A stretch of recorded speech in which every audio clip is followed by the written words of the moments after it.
There's something really odd about these things. Something that, regardless of how strange and debatably ugly they are, made me want them. For months, a persistent voice in the back of my mind told me that it was okay. And like so many others, I fell down the rabbit hole. I found ways to buy more of them, found clothes to dress them in, and finally hooked them on my bags, smiling to myself as people walked behind me, talking about their rarity as if I'd recently struck gold. This isn't an exaggeration by any means, it actually happened multiple times. But why did I feel this way? What about these little dolls enticed me and so many others? Was it just the latest TikTok trend that I'd fallen victim to? Is it because I'm Gen Z and prone to ultimately meaningless fad products? And most importantly, why do trends like this happen? Every time I scrolled past a content creator unboxing these little unorthodox elves, questions like these and more ate away at me, and I decided I finally needed to do something about it.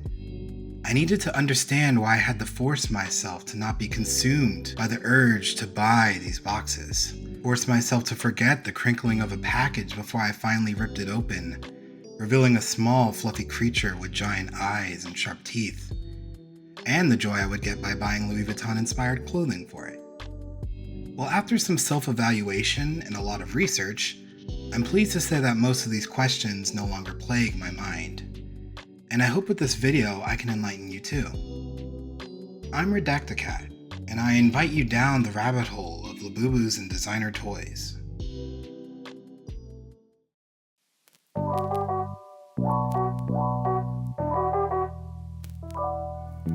While Labubus are the main reason I'm making this video, these toys obviously weren't created in a vacuum.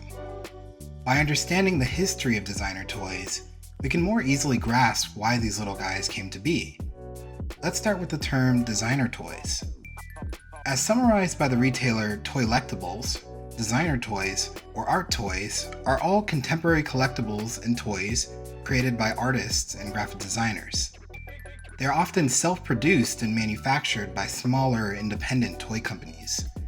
This usually means copies are very limited, unlike toys and figures from big-name toy companies such as Hasbro, Lego, or Mattel to name a few. Designer toys are often made with a variety of materials, often including wood, vinyl, metal, plastic, and of course plush fabrics.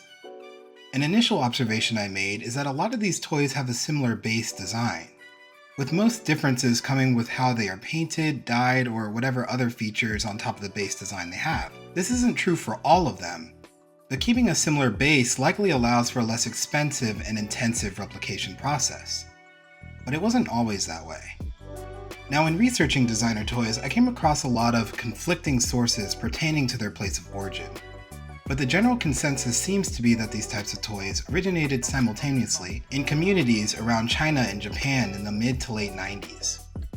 Hong Kong artist Michael Lau is often cited as the father or creator of this trend, and was well known for repurposing and customizing G.I. Joe action figures to reflect American 90s street and rap culture. Jason Siu and Eric So are also Hong Kong-based artists and pioneers in this movement, with their figures closely following the same types of urban style and culture. They and artists like them would often create these repurposed figures and bring them to toy conventions to sell.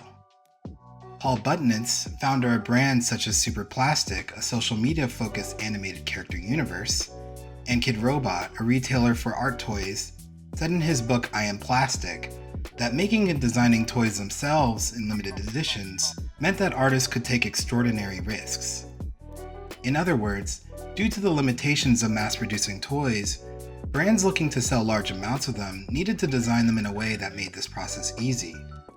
What initially separated art toys from the toys you often see in stores or online are their unique and intricate designs that are difficult to replicate en masse. However, as these types of toys gain popularity, especially amongst collectors and artists, smaller scale toy brands seem to streamline their designs in favor of easier, cheaper production. In 2001, Japanese toy company Medicom, previously known for the creation of the Kubrick, a humanoid figure similar to Lego minifigures, introduced Bear Brick, a line of similar designs with bear heads and circular ears. If you live in an urban environment, you've probably seen these available for eye-watering prices at your local mall pop-up hype store, along with Supreme, Yeezys, and yes, maybe even now Labubus. Well, due to their limited production and collaborations with luxury brands and high-selling artists, these bears have come to be used mostly for flexing status, which pertains to another subject in this video that I'll come back to later. According to the book Plastic Culture, How Japanese Toys Conquered the World by author Woodrow Phoenix, Bounty Hunter, a Japanese toy chain created by artist Hikaru Iwanaga, is cited as creating the first urban vinyl figure to come out of Japan. The store initially sold street fashion items, but Iwanaga was drawn to the drawings and illustrations featured on the fashion itself, relating them to the type of art that you would see on cereal boxes. No one else was making the toys I wanted to see, so I decided to make them myself. The character Kid Hunter was originally a design of a t-shirt made for me by my friend Shin-chan, whose work I really respect. When I saw the t-shirt, I thought it would be great to have a toy to go with it. I wanted to make something original that nobody had seen before. I wasn't thinking of customers at all. I just wanted it for myself. Iwanaga then began producing toys more regularly. You can see influences from Western media in some of his designs. In the US, Paul Butnitz, the artist I quoted earlier, is noted for his 2002 brand Kid Robot, which was one of the first art toy brands created in the United States. And later his brand Super Plastic, founded in 2019, continued this trend by selling toys and collaborating with many artists in the process. However, according to him, there are no factories in the US that produce such toys to this day. All toys like this were manufactured overseas, and as of now, he's halted production due to tariff-related expenses. Fortunately, there are still plenty of ways these toys reach the US. You all knew this was coming, but Chinese toy company Pop Mart has been growing in size and popularity across the US, with designer toys becoming increasingly popular amongst the general public. Other sellers with a presence in the US include the Singaporean company Mighty Jacks and the American company Super 7, both with limited release toys based on popular brands. Now you might be wondering when I'm going to mention Funko. Most of you probably know that Funko's Pop figure series boasts a similar style to designer and art toys, but they are in fact neither. Again, part of what makes a designer toy is the way it's manufactured and the intention behind it. Yes, Funko's Pop figures do follow some of the same logical decisions as designer toy manufacturers. You can see this in the base design of a person with a small body and large head, along with some minor modifications, additions, and color changes. This is vital to ensuring each figure represents a different IP. For example, T-Pain and the Hulk are obviously very different pop culture representatives, one being an actual person. But having a base model that is easily modifiable lets you create figures of both while still maintaining a cohesive design and more aesthetically pleasing collection. That isn't to say that there aren't a few standouts among them, but it also gives these non-generic figures a more exclusive quality. However, the word exclusive is generally not what you would think of when you see thousands of these figures stacked on a wall in a toy store. Funko Pops are inherently different from designer toys because of how easy they are to mass produce. And while some are more common than others, most of these pop figures are not created with the intention to be exclusive in any way. I believe Funko's goal is to eventually represent every being ingrained in American pop culture, fictional or not. And to do that, they need to make a replicable toy that uses cheaper materials and a very simple, flexible design. While some designer toys may trend and have an abundance of representation, they still have nowhere near the number that Funko does. Multiple sources say that the number of unique Funko Pops has to be somewhere around 25,000. That's 25,000 different Funko Pops, not counting how many of each copy there are. I'm honestly scared to calculate that number. So to summarize, Funko may have a similar collectible toy aesthetic to a lot of designer toys, but the sheer amount of them, the widespread brand appeal, availability, and the lack of independent artists associated with their designs make them simply collector's items. No shame to those who do collect them, they're just not considered designer toys. So now that you have a fundamental understanding of what makes a designer toy, let's move on to the main subject of this video.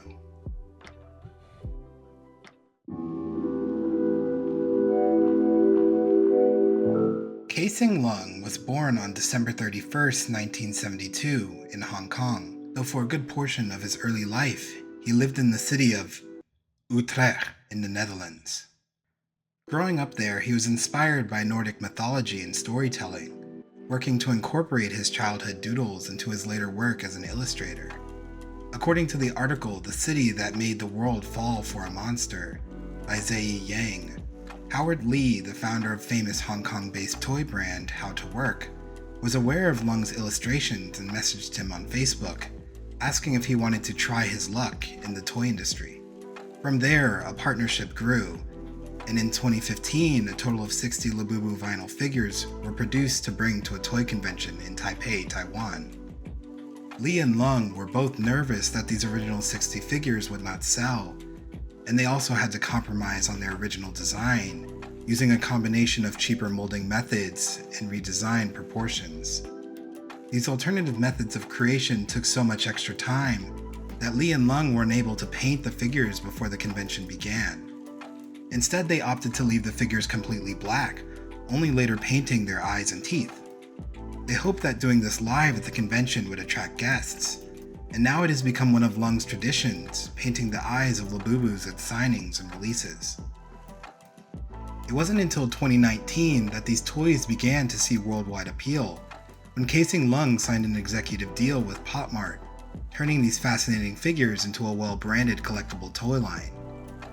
The first two sets of releases were the Carnival series and later the Sports series. So yes, Labubus have been around since 2015, and have had a larger presence since 2019, but they didn't actually go viral until around 2024, and the reason why has to do with the next part in this video.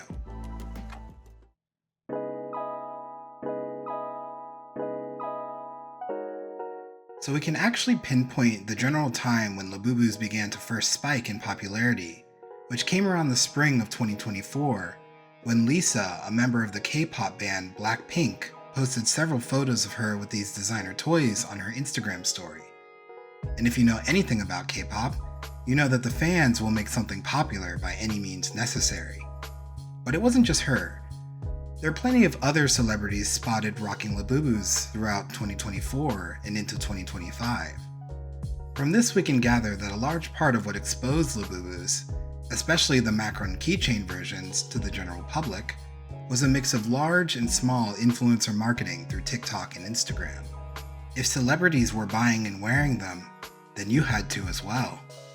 But it wasn't just as simple as getting the product that celebrities had this time. Another large factor in the craze around Labubus was the viral marketing tactic used to sell them. Excuse me while I go off on a bit of a tangent here, but if you were alive in America in the 90s, then you probably have seen or at least heard of these things. Beanie Babies were a collection of stuffed animals distributed by Thai Inc. that people went absolutely wild over. Part of this was due to their supposedly limited stock, sparking the interest of fanatics and collectors. Even though I'm guessing these toys were pretty cheap to create, and their retail price was only around $5, that added artificial scarcity made people want them more.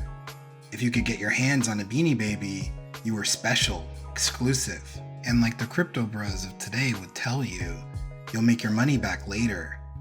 This mentality led to more Beanie Babies soaring in perceived value. In my opinion, the Beanie Baby bubble, that's fun to say. In my opinion, the Beanie Baby bubble eventually popped for two reasons. The big one was that Thai Inc. leaned a little bit too hard into the scarcity tactic, planning to shut down Beanie Baby production in 1999. People were smart enough to realize that this was a deliberate move to make the number of Beanie Babies finite, and therefore continue to overinflate their price. This strategy backfired, waking people up to just how insanely overpriced and overhyped Beanie Babies were. Thai Inc.'s greed ultimately shattered the illusion, and Beanie Baby resale prices plummeted back down to their original retail price. But I believe another reason for this is just as fatal. Beanie Babies did not have the added value of being randomized and obscured. In other words, Beanie Babies did not implement blind boxes. Whether you've realized it or not, you've probably been exposed to the concept of mystery boxes and randomized rewards in one way or another. Whether it was a pack of baseball or Pokemon cards, a secret prize in a carnival, a certain comet falling from the sky in a certain game. You've experienced the dopamine rush that comes with not knowing what you're going to get, and then when you do indeed get something. If you get the thing you wanted, hooray, you're happy, and you're more inclined to stop purchasing or re-rolling. But if you don't, you're probably let down and might be more inclined to continue until you get your desired result. We've seen this trend elevate in recent years through loot boxes and random packs in video games, and now even more prevalently, in gacha games. Gacha games often boast expensive currency systems that deplete so quickly, you're inclined to buy more with real money, just so you can get that premium character that you want before they go away. At least most of these games have a pity system, in which the number of rolls, pulls, or attempts is finite before you do get that intended item or character. However, without the proper amount of luck, you still might pay hundreds of dollars for a unit that could be obsolete within the same year. This really harkens back to that concept of perceived value. As the phrase pay to win has become a taboo amongst most gaming populations, most major companies now follow a strict cosmetic-only model for in-game purchases. In gacha games, companies trend towards more of a pay-to-flex or pay-to-ease model, since character-based competitive multiplayer is often non-existent. From my own experience playing games like this, most of them can be completed with no purchases at all. But you probably won't have as much fun, unless you're really lucky. Still, value is perceived through FOMO and amount of fun, and while fun itself is subjective, odds are you're having more of it as an individual when you have something that others don't. Enter these practices manifesting in physical consumer products. Back to Beanie Babies, if you were going to buy one, you knew exactly what you were getting. You could often tell what condition it was in, and you could easily identify what you were going to be purchasing. Just imagine if on top of the artificial scarcity, you also didn't know what Beanie Baby you'd get until you opened it, or even the quality of it. Without that added layer of mystery, Thai Inc. missed out on the opportunity to keep the thrill going. But Pop Mart wouldn't make the same mistake. Pop Mart's use of blind boxes, on top of supporting a naturally scarce collection of designer toys, makes all of their items have a certain allure and staying power. When these Labubu blind boxes were at the height of their popularity, there were 3 different sets: Macrons, Have a Seat, and Big Into Energy. Big Into Energy was the latest release and sheltered one of the most highly sought after secret Labubus, id. At one point, I saw this gray little monster going for well over $500 on one of these resale sites. And people were probably buying them because it was nearly impossible to get one of these things from Pop Mart itself. As soon as any Labubus restocked, within seconds they would be bought out. I remember watching dozens of TikToks claiming to know the right time to log in on the Pop Mart ad, doing some strange convoluted pattern of refreshing, closing the app, turning Wi-Fi on and off, just for the ability to get one into your cart. To be honest, buying from resellers was the most direct way to purchase a Labubu, but you definitely paid double or even triple the amount. And on top of this, you still had to hope that if you were buying several, you wouldn't get any duplicates. id, within the Big Into Energy series, was a 1 in 72 chance drop, and after a while, most people were only going after it. And can I just go on another little tangent here to say how insane it is that they named this Labubu id? While other Big Into Energy Labubus had names corresponding to positive emotions, love, happiness, and hope for example, id seemed a little off. Putting my master's degree in graphic design to use, id is likely a reference to the id, ego, and superego as described in psychoanalytic theory, popularized by Sigmund Freud. Your id is your most basic primal instincts manifested into wants, desires, and impulses. The need for eating, drinking, sleeping, and reproducing are all impulses that normally result in some form of bodily instant gratification. The ego is you, your sense of self wrapped in the circumstances of how you perceive reality. You are the main character of your story, the main character within your own mind, and your thoughts are usually the ones that matter most to you. Then finally, the superego represents how society has conditioned you to act and feel towards certain things. Think of rules, laws, and cultural norms that you obey without really questioning why they are the way they are. When I was in school, one of my professors once described it as you being the ego, and the superego and the id being the angel and devil on your shoulder, respectively. By naming the most highly sought after Labubu id, it's almost like Pop Mart is teasing you that you've essentially let the devil on your shoulder win. Unless you were extremely lucky, you probably spent way more money than you should have hunting for this one functionless status symbol. And in order to do so, you turned your back on your superego, telling you what was an acceptable amount of money to spend on a toy. Instead, you've allowed yourself to be swayed by the allure of instant gratification. You've given yourself to the devil. You've given yourself to id. Now, to be fair, I don't think these toys are any way demonic in nature. We've seen satanic panic happen in children's media franchises such as Harry Potter, Yu-Gi-Oh!, and Pokemon for various reasons. Religious conspiracy theorists will always find something to complain about, and in this case, it was the doll's similarities to Pazuzu, the Mesopotamian deity of evil winds. Though, to be honest, I struggle to really see this at all and probably could have left this part out of the video. I just found it a little funny. But I won't sit here and say that these blind boxes are free of evil or non-predatory ways to monetize. The whole system relies on the probability that you initially won't get what you really want. Maybe this isn't the case if you're one of the people who just wanted a Labubu for Labubu's sake and were content with whichever one you ended up unboxing. But as someone who fell victim to the unboxing strategies, one never felt like enough. It also doesn't help that the whole unboxing process has been a constant trend for similar reasons to games that use the same aesthetic practices. These physical boxes often feel nice to the touch.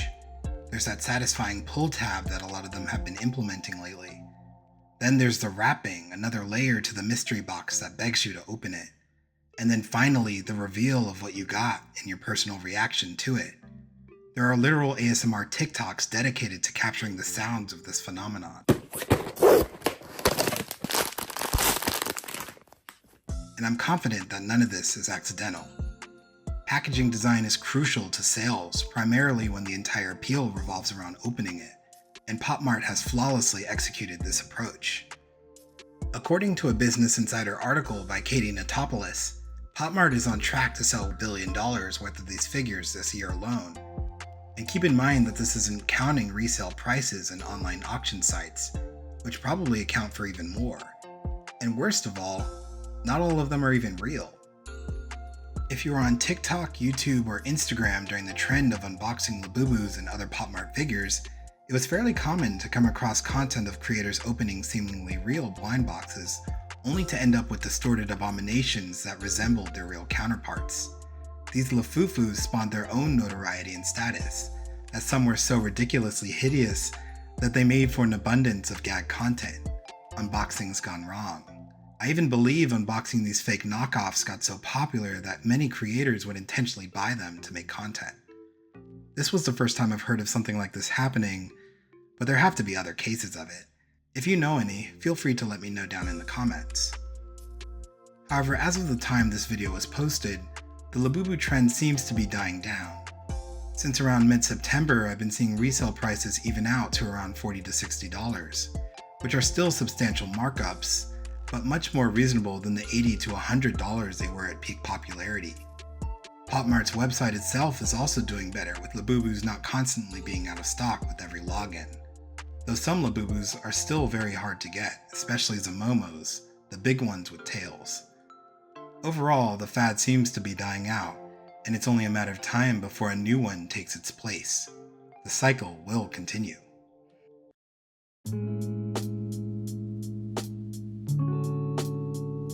Leonard Allen Lauder, born in March of 1933, was an extremely successful art collector, philanthropist, and businessman. Born to parents Joseph and Estee Lauder, Leonard eventually served as CEO of the beauty giant Estee Lauder Companies until 1999, becoming the company's chair thereafter. It would be 2 years later when the terrorist attacks of September 11, 2001 took place, causing American panic and deepening an already notable economic recession. Most companies experienced a decline in consumer goods sales during this time, But one product that seemed resilient and even saw greater sales was lipstick. Lauder later concluded, stating to the Wall Street Journal, that when lipstick sales go up, people don't want to buy dresses. In other words, people would rather spend money on cheaper luxury products that could still boost morale during a recession.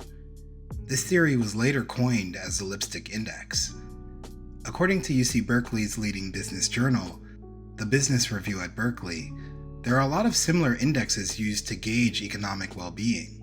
A few examples are the Big Mac Index for gauging currency values, the Champagne Index for gauging morale-based purchases, and even the Men's Underwear Index, which gauges general spending habits. I don't really need to get into how weird it is that you can gauge whether an economy is doing well based on whether or not men are buying new underwear, but the theory does exist. The point here is that you can gain a lot of insight into people's general thought processes by examining the spending habits that emerge.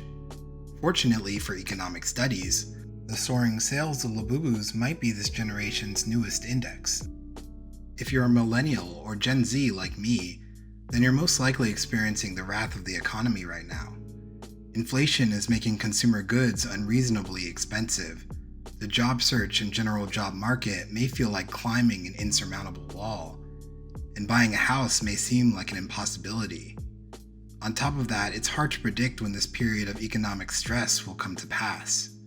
While our parents and grandparents focused on things that society generally considered adult, buying houses, cars, starting families, with the ability to pay for childcare needs, we're more inclined to hunker down with roommates and live with our parents if we can.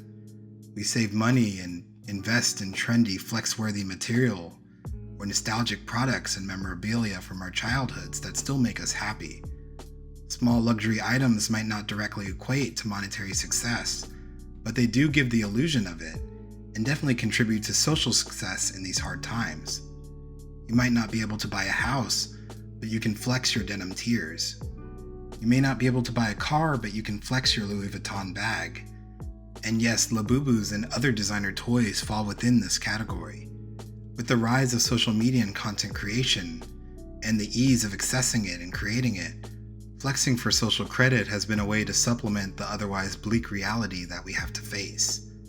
A negative but quite justified conclusion is that we've been forced to pay for the oversights that previous generations made in their own self-serving interests. But before you give in to despair, I will say there is a bright side to all of this. While purchases of small-scale luxury items may indicate economic hardship, they also represent an opportunity to create and innovate during hard times. We can't ignore the positive cultural impact that these particular goods have had as well. Whether you love or hate Labubus, you can't deny that they permeated the market in a way that's been generally beneficial to social morale. I'm positive that there are plenty of content creators, artists, and designers who have been inspired by or even directly profited from Casing Lung's creations.